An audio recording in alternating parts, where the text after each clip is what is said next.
El drama de Jesús por Monseñor José Julio Martínez. Capítulo primero. ¿En qué estado estaba el mundo antes de la venida de Cristo?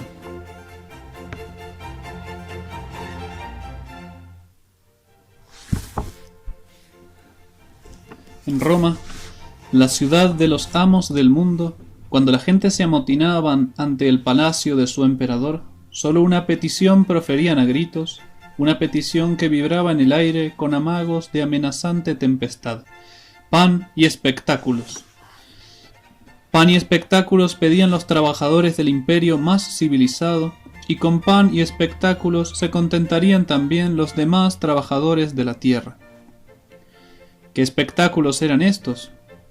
Espectáculos del circo, juegos sangrientos de gladiadores, cacerías de esclavos, dramas de adulterios y homicidios representados al vivo, luchas de hombres contra tigres, luchas de hombres contra hombres, espectáculos del circo alimentados con la misma sangre de aquellos hijos del pueblo. César Augusto presentó para una de estas orgías 320 pares de esclavos que mutuamente se tenían que matar. El emperador Trajano dio juegos que duraron 123 días y en los que combatieron 10.000 gladiadores. Herodes Agripa hizo que de una vez se batiesen sobre la arena 700 contra 700. Y mientras se embestían y degollaban jóvenes fornidos, los espectadores seguían con avidez desde las gigantescas graderías sus asaltos y defensas, temblaban de júbilo ante los primeros borbollones de sangre humana, aplaudían enloquecidos ante el luchador que sabía caer y morir con postura marcial, y pateaban furiosos ante el que pedía misericordia. A semejante espectáculo asistían las mujeres y los niños. Tanto se rebajaba allí la dignidad humana y tanto se corrompían las costumbres, que ya entonces el filósofo Séneca dejó escrita esta acusación: después de que he estado entre aquellos hombres, vuelvo menos hombre. Así eran los espectáculos del paganismo decadente, y los hijos del pueblo seguían pidiendo pan y espectáculos. No conocían ideales más elevados, no tenían quien los guiase a otra felicidad infinitamente mayor, no tenían quien los amase. Pan y espectáculos, y después morir. A pensamientos tan bajos correspondía la situación de su moralidad pública y privada. La historia del matrimonio es la historia de un pueblo. Si en el matrimonio se guarda fidelidad, el pueblo prospera. Si el matrimonio se corrompe, el pueblo se arruina. Como cáncer insaciable, nacido en el corazón del imperio, se propagaba la infidelidad conyugal y la frecuencia de los divorcios. Consideraban a las mujeres como seres de casta inferior. Había quienes contaban el número de años por el de sus matrimonios disueltos. Horrorizaba la nobilísima misión de la familia. Fueron necesarias las leyes Julia y Papia para favorecer a las mujeres que llegasen a tener 3 hijos. El Estado se corrompía desde la raíz a la copa. Vicios nefandos contra la naturaleza serpeaban por doquiera con su doliente cortejo de enfermedades y suicidios, hasta el punto de que llegó a escribir el historiador Tito Livio: hemos adelantado tanto en la malicia que ya no podemos soportar nuestros males ni soportar el remedio de nuestros males. Esta degradación moral fue favorecida por la bancarrota de las ideas religiosas. Bien les recordaba la razón humana que todas las cosas habían sido creadas por un ser supremo, que este ser supremo es autor del hombre, su padre y su juez, que nos ha impreso en el alma una ley natural que manda a hacer lo bueno y evitar lo malo, que la muerte nos lleva hacia él para que le demos cuenta de nuestras obras y recibamos premio o castigo. Pero despreciaron esa luz de la razón y en vez de glorificar al verdadero Dios, se dejaron cegar por el placer y se tallaron dioses de marfil y de madera que no eran sino hombres de proporciones mayores y de mayores vicios. Los niños en la escuela aprendían los adulterios de Júpiter y Venus, exponíanse en los templos estatuas obscenas, y para imitar los ejemplos de sus dioses voluptuosos, practicaban ante sus imágenes ceremonias tan inmorales que no se pueden escribir. En cuadro de trazos tan sombríos, todavía resalta por su negrura la condición de los trabajadores. El trabajo manual era despreciado, el trabajo manual era un deshonor.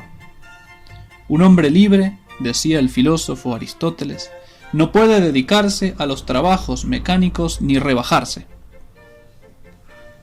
Por tanto, disminuía la clase de los obreros libres y el trabajo recaía sobre los esclavos. Los esclavos, la gran vergüenza de aquella sociedad. Así los describía un autor. Cita: hay instrumentos mudos, son los arados y los martillos. Instrumentos que andan, son los bueyes y los caballos. Instrumentos que hablan, son los esclavos. Fin de cita. Estos instrumentos que hablan ni tenían libertad ni derecho a vivir. Sus amos podían matarlos impunemente, más aún podían abusar de ellos por sus liviandades. Y en Roma había ricos que poseían de 10 a 20.000 esclavos. Tener 500 no era extraordinario, y las personas acomodadas necesitaban por lo menos 10.000. Nadie se compadecía de estos desgraciados en sus dolores. Nadie se ocupaba de ellos cuando no podían trabajar. Nadie les decía que tenían un alma tan preciosa ante Dios como las almas de los ricos. Así vivía aquel mundo, con hombres muy ricos embriagados en placeres, y hombres muy pobres ahogados en miseria, y unos y otros anhelando una felicidad que nadie les daba. Y esperando un libertador, esperando un hombre que les trajese pensamientos elevados, que les repitiese las antiguas verdades, olvidadas ya, que les purificase las ideas morales, que les enseñase a amarse unos a otros, todos como hermanos, todos como hijos de un Padre Celestial. Esperando un libertador. En efecto, según los historiadores paganos, Suetonio y Tácito, era persuasión general que del Oriente había de salir quien cambiase el estado del mundo. En Oriente habitaba el pueblo judío, adorador del Dios verdadero y depositario de sus gracias. El Altísimo le había prometido que de su raza nacería el maestro de las almas, el amigo de los pobres, el libertador de los oprimidos, el salvador de todos, el esperado, el único que con su santidad y con su sacrificio sería capaz de reconciliar al hombre con Dios. Para preparar su llegada, el Espíritu Santo, desde muchos siglos antes, hizo ver a los profetas de aquel pueblo rasgos inconfundibles del que había de venir. Uno contempla Belén, la ciudad más pequeña de Judá, ennoblecida por su nacimiento, y al mismo tiempo contempla otra generación más sublime, por la cual el mismo que nace en Belén es también hijo de Dios. Otro profeta ve la virginidad de su madre, otro le ve entrar en su templo, otro le ve glorioso en su sepulcro, donde quedará vencida la muerte. También conocen sus padecimientos, le han visto sediento, azotado, vendido por 30 monedas de plata, crucificado, dolorido, y escriben lo que ven, y estos profetas anuncian al pueblo lo que Dios les ha revelado. La serie de estas profecías, tan precisas muchas de ellas, tan distanciadas en el espacio y en el tiempo, tan acordes, es una de las maravillas en que más resplandece la sabiduría infinita de Dios. Si solo un hombre hubiese compuesto un libro de profecías, y después el deseado de las naciones, Cristo, hubiese venido conforme a ellas, sería cosa de gran valor. Pero esto es mucho más. Se trata de una serie de libros escritos por hombres que durante 4000 años, constantemente y sin variación, vienen uno tras otro a predecir el mismo acontecimiento. Por eso, los judíos fieles le esperaban con anhelo y pedían que llegase. «Ven, Señor, y no quieras tardar. Que se abra la tierra y nazca el Salvador, que rocíen los cielos y descienda el justo». Y, cuando se cumplieron los tiempos, apareció el esperado. Apareció ante el gran mundo pagano, cuya degradación no tenía remedio humano, y apareció ante el pequeño mundo judío que le estaba esperando. Le estaba esperando, y cuando llegó, no le quiso conocer. Vino a los suyos, y los suyos no le recibieron. ¿Por qué? Es un drama pavoroso, un drama único en la historia de la humanidad, el drama de Cristo y del hombre. Acércate a ver su curso y su desenlace en las páginas de esta historia.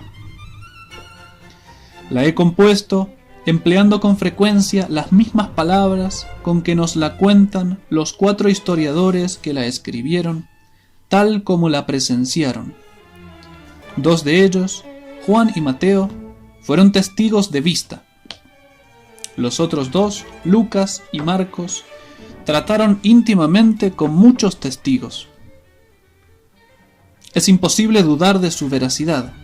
Los 4 escribían cuando vivían aún los que habían participado en las escenas del drama que ellos refieren. Escribían sabiendo que atraían sobre sí la ira de los ricos y poderosos de su tiempo. Escribían inspirados por el Espíritu de Dios y dispuestos a morir, como murieron después, por defender la verdad de lo que escribían. Es imposible dudar de su veracidad cuando nos presentan con la sencillez de un cuento de niños aquellas escenas del drama de Cristo y el hombre. Y drama nuestro. Sí, mi querido lector, en este drama no somos meros espectadores. Nosotros somos unos de los actores. Ya lo verás.